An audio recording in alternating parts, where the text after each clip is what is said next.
देले बा। जिस गाने को भैया ने लिखा, भैया ने हम सबके बीच में उपस्थित है कि मान करे छोड़ दी हर गइल पढ़ाई कि होला स्कूलिया में हर बहुत लड़ाई धके कोनो गड्ढा खींच ले ले बदु पता हम जीवा ज्यादा देले बा। तहरा अखिया के कि तहरा अखिया के कजराए जाने हर झगड़ा करा देले बा। लेकिन एगो हमार गाना भी आयल बा सूट वाला कि कहीं देखिए के लाज तो हट पकता कि हमारा फैशन का मन तो हर भटकता कि मालदार हरे लभर भी न ले बाड़ू कि है सूट जवानी पहनले बाड़ू कि बोल कहवा से कि न ले बाड़ू। आइए अरे 1 2 3 4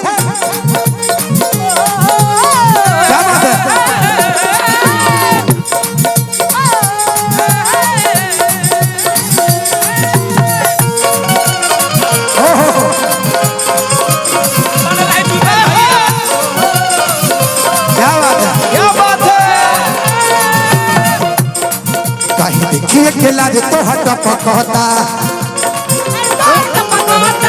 फैशन का मन तो हट भटकता खेला जे तो हट पकता फैशन का मन तो हट भटकता कि मालदार हरे लभर भी न ले बाड़ू कि है लहंगा जवान पहनले बाड़ू तब बोल कहवा से कि न ले बाड़ू। लहंगा जवान पहनले बाड़ू बोल कहवा से कि न ले बाड़ू।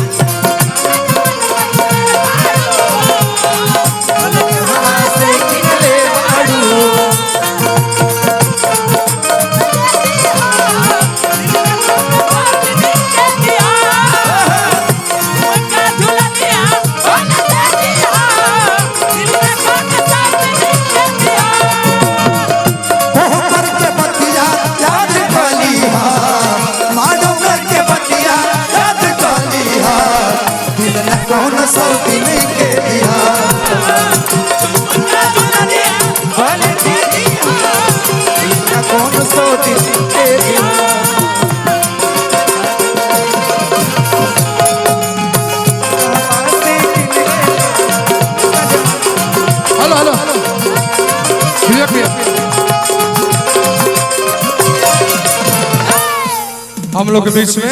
खेसारी भैया के मैनेजर यानी विवेक सिंह आ गए हैं। अब हम चाहें कि खेसारी भैया के बुलावल जाओ ना, बुला दिया जाओ प्लीज। एक गाना के बाद बुला दिया। बिल्कुल बिल्कुल एक गाना के बाद एक स्वागत कर दीजिए धनंजय भाई। और मुरली भी आए हैं, मुरली भैया, रोशन जी आए हैं, अखिलेश कश्यप भैया, अखिलेश कश्यप भैया हैं, राजीव शर्मा जी आए हैं। सबको तहे दिल से शुक्रिया वादा है कि ये गोता यार हमार हरे यूपी में बाटे दिले बसूट जवन देह में नया टे कि परम जीत हमके शॉपिंग करवले कहे अंकेश हो तोहार छाती फाटे कि ये गोता यार हमार यूपी में बाटे दिले बसूट जवन देह में नया टे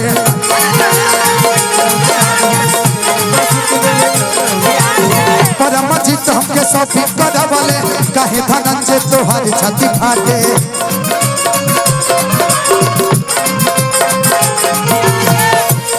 हमरा दिल के करार छीनले बाड़ू हमरा दिल के करार छीनले बाड़ू कि बिना सबतिया के रह ना सकेला कि हमारा के झूठा हूँ तू हर झांसा में रखेला एक बार दिल के सुकून कैदा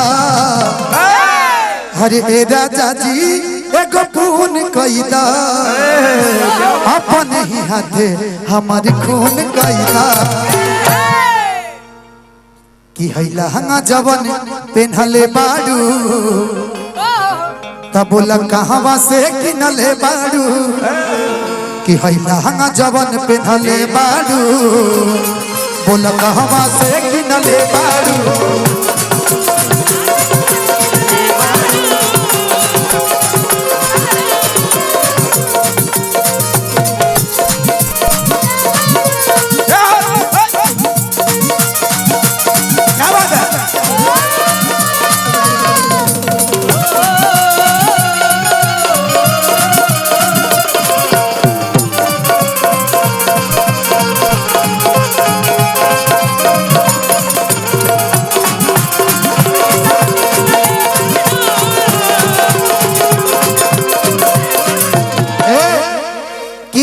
में गईनी तो कुछ न भेटाइल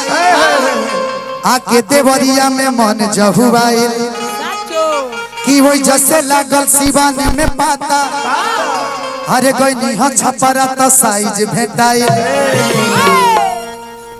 कि यारा में गईनी तो कुछ न भेटाइल जिला मोतिहारी में मन जहुआइल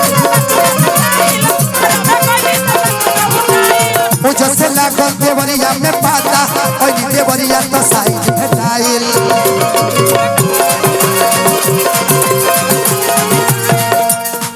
लगे रुपया बहुत बिनले बाड़ू लगे रुपया बहुत गिनले बाड़ू कि है लहंगा जवन